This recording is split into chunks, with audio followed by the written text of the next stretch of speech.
And welcome everybody to another edition of the GSMC Football Podcast, brought to you by the GSMC Sports Network. As always, I'm your host, Kenneth Grunfelder, and it's great to have you guys here on this Tuesday, July 23rd. We have a lot to talk about on the show today. Before I get into that, just want to remind you guys, as always, tip or donate, get your comments recognized, make sure to go to the following link. That is GSMCPodcast.net. Again, that really helps the show, makes the show more interactive between myself, the host, and you guys, the viewers. Again, that is GSMCPodcast.net. And as always, it is displayed on the ticker at the bottom of the show segment down below. So, as of late, been dealing with camera issues, so I think we got those resolved, at least for now. But that's kind of why show started a tiny bit late. So, let's get into what we're going to discuss for today. So I'm going to continue my quarterback rankings. Today we'll be going over the quarterbacks in the AFC South. So we'll talk about that in a second. Then we'll talk about Aaron Rodgers, some comments on him missing mandatory minicamp. So I wanted to get into that. Then a couple other things, talk about Saquon Barkley. So there's an interview with him talking about his exit from the Giants. And there's a little snippet of it that we saw, and I just wanted to get into that as well and what he said in that little clip. And then I'm going to try to watch, the whole interview if, when that is released. But, so I wanted to get into that as well. Then talk about the Bengals and Jamar Chase. He's going to be the next Bengal that's going to get a big contract. So I just wanted to get into that. And then talk about the Cardinals and Kyler Murray. As, the Cardinals are expecting Kyler Murray to have a big year, so I wanted to get into that as well. I know I've talked about that a couple times, but just wanted to get into that too. So let's get into the first topic, which is discussing the AFC South quarterbacks. So this division is going to be competitive in 2024. And you got 4 young quarterbacks, so this is how I ranked them. So at 4, we got Will Levis. Last year took over for Ryan Tannehill and had an impressive debut, through the 4 touchdown passes. That was against the Atlanta Falcons. But it was kind of a mixed bag. Now, the Titans, they went out. Well, first they have a new head coach in Callahan, bringing him over from Cincinnati. But you also brought in Calvin Ridley. You also brought in Tyler Boyd, Tony Pollard. So they did add weapons around Will Levis to try to put him in a better situation. And they did also draft offensive linemen as well. So, they did make an attempt to try to, like I said, put Will Levis in a better situation. So last year, 1,800 yards passing, 8 touchdowns to 4 interceptions. He had a QBR of 33.2. And like I said, he took over. So he played 9 games last year and took over for Ryan Tannehill. And the Falcons game was back on October 29th. And threw 4 touchdowns, 238 yards passing, no interceptions. Like I said, had an impressive debut. But then it was kind of a mixed bag. Then the Titans lost his next 3 starts. They beat the Panthers. They lost to the Colts in overtime. They beat Miami, losing by a couple of scores. He threw for 327 yards in that game, a touchdown and a pick. They lost to the Texans in overtime, and that was when Case Keenum was starting, and then they lost 26-3 to Houston as well. So, like I said, kind of a mixed bag. But like I said, they put him in a better situation with what they've done this offseason. So it really depends on, how does he take a step forward in year 2?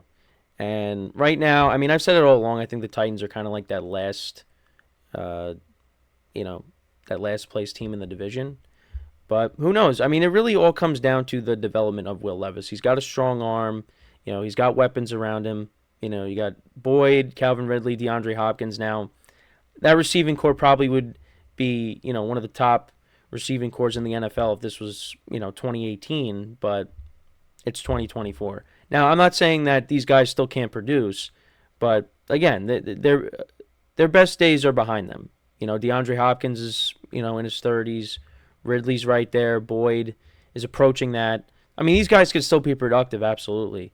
But, like I said, if this was 2018, it'd be different. And then, of course, Tony Pollard they brought in. Him and Tajay Spears, that could be a nice duo that they have. So we'll see. But I got Will Levis at 4. So let's go to the next quarterback. So I have Anthony Richardson at 3. All right. There's still, I feel like you know what I could say? With all these quarterbacks, there's still some unknowns. Because 3 of the 4 quarterbacks are entering their second year. Different situations, of course. And one of the other quarterbacks who's the veteran of the group, he's coming off of a down 2023 season. So there's unknowns with all these guys. But I have Anthony Richardson at 3. Now, what kind of separates him from pretty much all the quarterbacks in the division is his running ability. All these guys can take off and run with it, but I think we can agree that he's probably the best runner of the group. And, it was unfortunate that early on in the season, he gets hurt. Gardner Minshew has to fill in for him. And Minshew did a nice job filling in for Anthony Richardson when he got hurt. And, in his limited playing time, he had 577 passing yards, 3 touchdowns, and a pick. And, yeah, we're kind of hoping that we see more of Anthony Richardson in 2024 and that he doesn't get hurt.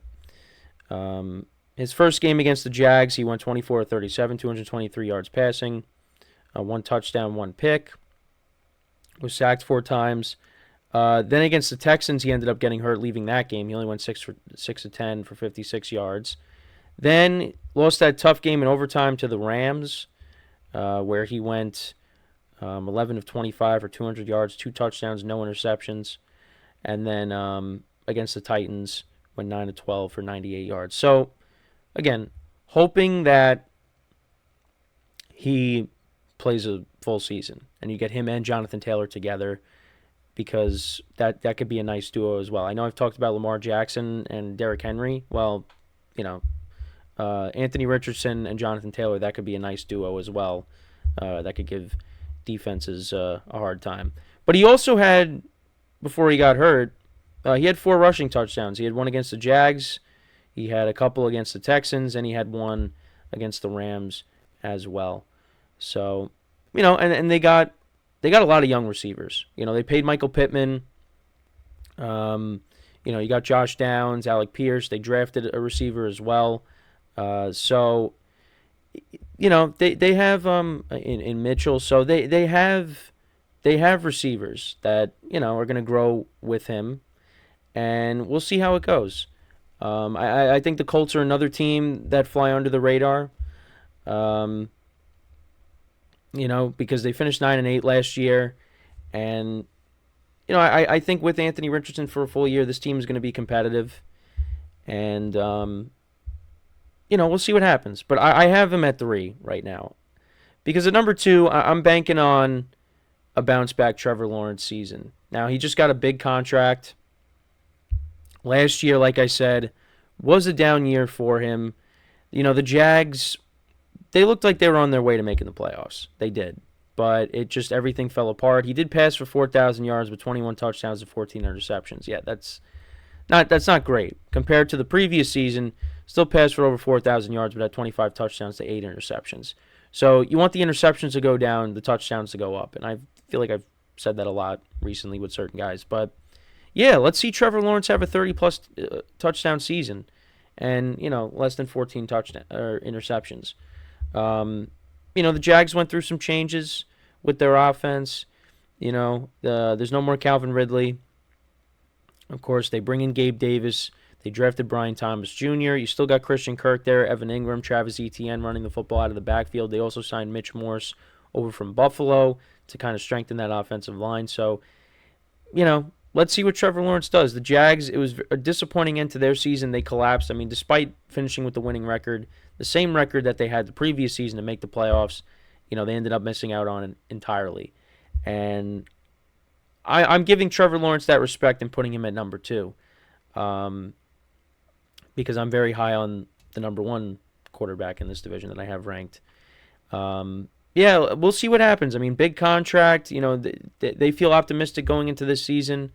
We'll see what happens. We'll see if the Jags can bounce back. But one of the biggest reasons why the Jags can bounce back is because of the play of their quarterback, and that is Trevor Lawrence. So I know we've talked about on previous shows that he's been a little bit of a disappointment just because of the hype around him when he first got drafted. His rookie season we could kind of throw out the window because it just with Urban Meyer, it wasn't good. His second season, the Jags had a second half resurgence that propelled them to winning the AFC South. They won a playoff game, and then they took a massive step back last year. So we'll see what happens going into this year. I'm curious to see how they come out. They start the season against the Dolphins. So, that could be a good game. So we'll see if they can get off on the right foot. But, yeah, I'm expecting Trevor Lawrence to have a bounce-back season. I'm going to put him at number 2. And then at number 1, I don't think there's any surprise, it's C.J.Stroud. He was unbelievable last year. And the Texans are a team that I'm very high on going into the 2024 season. Had a very good touchdown-to-interception ratio, 23 touchdowns to 5 interceptions, passed for over 4,000 yards. Like I said, I'd like to see the touchdowns be up. I think he's going to throw 30-plus touchdowns this year. I mean, the weapons that he has, bringing in Stephon Diggs now. You're hoping Tank Dell comes back healthy. And, on top of that, you also have Nico Collins as well, who got paid. Dalton Schultz as well. He's got a lot of pass catchers. I'm expecting big things out of the Texans. I just think he's going to continue to grow and play even better this year. Now, I did tell you guys when I was talking to one of my friends, they are expecting a regression year out of the Texans, which I thought was interesting. But there's a lot of unknowns. Like I said, with these quarterbacks, can Trevor Lawrence bounce back from a rough end to his season last year? Can, these second-year guys, what do we expect? What are we going to expect out of them? I mean, I expect Stroud to do well. And Anthony Richardson as well. Will Levis, we'll see. But we don't really know. We can sit here and predict all we want, but until we see what these guys do when they take the field, we have no idea. So, there are question marks with each of these quarterbacks because, you got 3 of the 4 going into their second year, and, the veteran of the group, coming back from a rough end to his season, which I think part of it was, he just dealt with a ton of injuries. But we'll have to see. So, to kind of go through the rankings again, 4 had Will Levis, 3 Anthony Richardson, 2 Trevor Lawrence, and then 1 C.J.Stroud. So tomorrow we will rank the AFC West quarterbacks. So let me know what you guys think about the rankings, though. Do you agree with them? How would you rank them? Let me know your thoughts in the comments. So when we come back from our first break of the show, we will then talk about Aaron Rodgers, some comments he made recently, and we will get into that when we return from our first break of the show. So with that being said, stick around, and we'll be right back here on the GSMC Football Podcast.